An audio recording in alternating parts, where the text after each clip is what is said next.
Halo teman-teman, saya dari kelompok 5 akan menjelaskan tentang laporan posisi keuangan atau neraca dan catatan atas laporan keuangan. Di sini saya, Sirlena Barik Bewang, akan menjelaskan dua subtema, yaitu yang pertama kegunaan dan keterbatasan laporan posisi keuangan, dan yang kedua tentang identifikasi klasifikasi utama laporan posisi keuangan atau neraca. Nah, saya akan menjelaskan tentang kegunaan dan keterbatasan laporan posisi keuangan. Yang pertama, kegunaan. Kegunaan dari laporan posisi keuangan secara umum adalah untuk menilai risiko-risiko entitas dan arus kas masa depan. Tujuan dari penggunaan laporan posisi keuangan ini adalah untuk mengevaluasi struktur pendanaan, untuk menganalisis likuiditas, menilai solvabilitas, dan menilai fleksibilitas keuangan. Ada beberapa keterbatasan dalam laporan posisi keuangan atau neraca. Keterbatasan ini disebabkan oleh hal-hal sebagai berikut. Yang pertama, pemilihan pengukuran beberapa aset tertentu berdasarkan biaya perolehan atau biaya perolehan terdepresiasi bukan pada nilai kininya. Yang kedua, tidak diperkenankan mengakui aset tak berwujud yang mengandung nilai manfaat namun sulit diukur nilainya secara objektif karena dihasilkan secara internal. Yang ketiga, rekayasa keuangan yang seringkali memungkinkan dilakukan untuk menghasilkan pembiayaan off balance sheet. Dan yang terakhir, beberapa pengukuran nilai untuk beberapa unsur dilaporkan posisi keuangan melibatkan pertimbangan dan estimasi.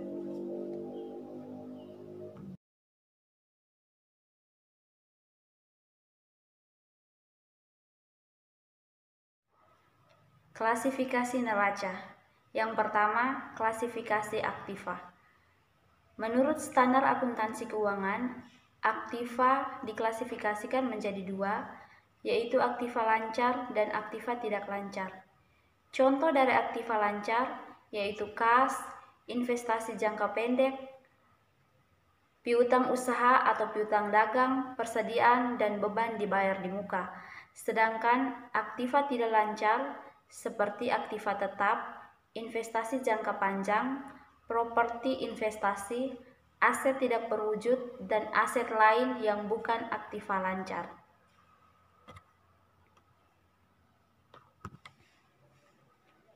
Yang berikut klasifikasi kewajiban atau utang.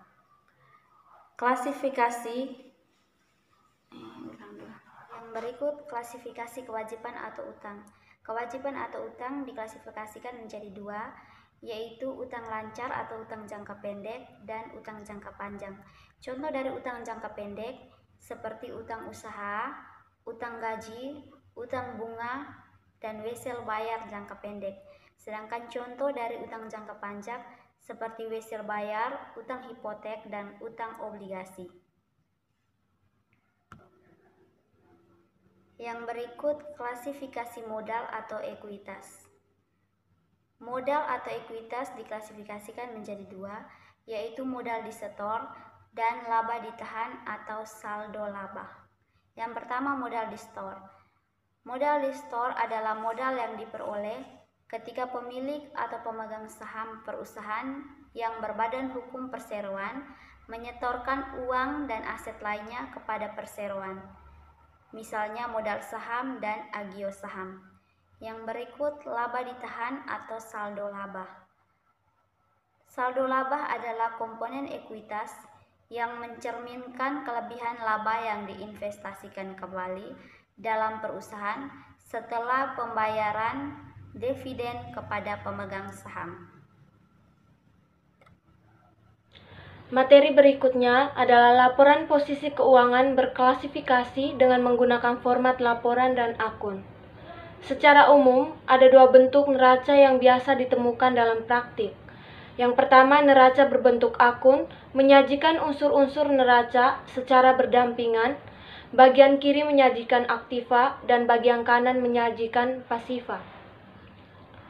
Yang kedua, neraca bentuk laporan, menyajikan unsur-unsur aktiva, kewajiban, dan ekuitas secara berurutan ke bawah, dimulai dari aktiva, dilanjutkan utang, dan terakhir modal. Yang berikutnya adalah informasi laporan posisi keuangan yang memerlukan pengungkapan tambahan. Sifat atau jenis pengungkapan yang digunakan perusahaan untuk memberikan informasi kepada pemakai laporan terbagi menjadi dua, yaitu pengungkapan sukarela dan pengungkapan wajib. Pengungkapan sukarela adalah pengungkapan informasi yang dilakukan secara sukarela oleh perusahaan tanpa diharuskan oleh peraturan yang berlaku atau pengungkapan melebihi yang diwajibkan. Yang kedua, pengungkapan wajib. Pengungkapan wajib adalah pengungkapan yang dilakukan perusahaan atas apa yang diwajibkan oleh standar akuntansi atau peraturan badan pengawas. Yang berikut adalah metode atau teknik pengungkapan utama untuk laporan posisi keuangan. Yang pertama, pos laporan keuangan. Informasi keuangan dapat diungkapkan melalui laporan keuangan dalam bentuk pos atau elemen laporan keuangan sesuai dengan standar tentang definisi, pengukuran, penilaian, dan penyajian, atau jenis laporan, format laporan, klasifikasi pos, dan susunan pos. Yang kedua, catatan kaki. Catatan kaki atau catatan atas laporan keuangan merupakan metode pengungkapan untuk informasi yang tidak praktis atau tidak memenuhi kriteria untuk disajikan dalam bentuk pos atau elemen statement keuangan. Catatan atas laporan keuangan menjadi bagian integral dari laporan keuangan secara keseluruhan. Yang ketiga, penjelasan dalam kurung. Penjelasan singkat berbentuk tanda kurung mengikuti suatu pos dapat dijadikan cara untuk mengungkapkan informasi. Informasi yang dapat disajikan dalam tanda kurung yaitu metode akuntansi, makna suatu istilah, ketermasukan satu unsur, penilaian alternatif, dan acuan, misalnya schedule. Yang keempat, istilah teknis. Istilah teknis dan strategi merupakan bagian dari pengungkapan. Istilah yang tepat harus digunakan secara konsisten untuk nama pos, elemen, judul atau subjudul. Nama elemen merupakan hal yang sangat strategis karena merupakan objek penting dalam akuntansi. Penyusun standar banyak menggunakan istilah-istilah teknis untuk mempresentasikan suatu realita atau makna dalam akuntansi. Yang kelima, lampiran. Penggunaan lampiran merupakan metode pengungkapan laporan keuangan yang salah satu bentuk ringkasan untuk pengambilan keputusan investasi dan kredit yang dapat dipandang sebagai keputusan strategis. Laporan keuangan utama dapat dipandang seperti ringkasan eksekutif atau dalam pelaporan manajemen internal, rincian laporan tambahan, daftar rincian seperti schedule atau semacamnya dapat disajikan sebagai lampiran atau disajikan dalam seksi lain yang terpisah dengan laporan utama. Yang keenam, komunikasi manajemen. Manajemen dapat menyampaikan informasi kualitatif atau non-finansial yang dirasa penting untuk diketahui pemakai laporan melalui berbagai cara. Wawancara manajer dengan wartawan atau jumpa pers merupakan salah satu bentuk pengungkapan atau komunikasi manajemen. Manajemen merupakan pihak yang paling tahu tentang apa yang terjadi di balik apa yang disampaikan melalui laporan keuangan.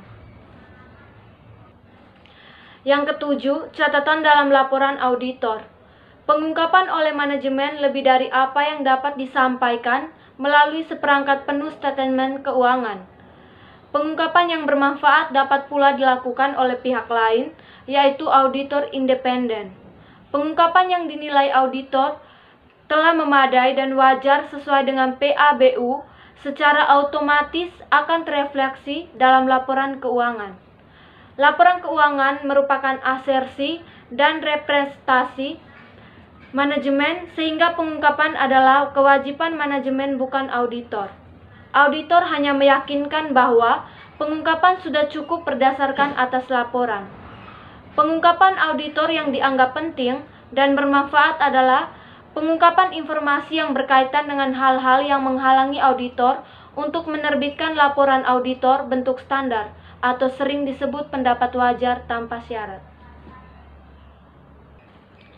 Sekian presentasi kami. Terima kasih.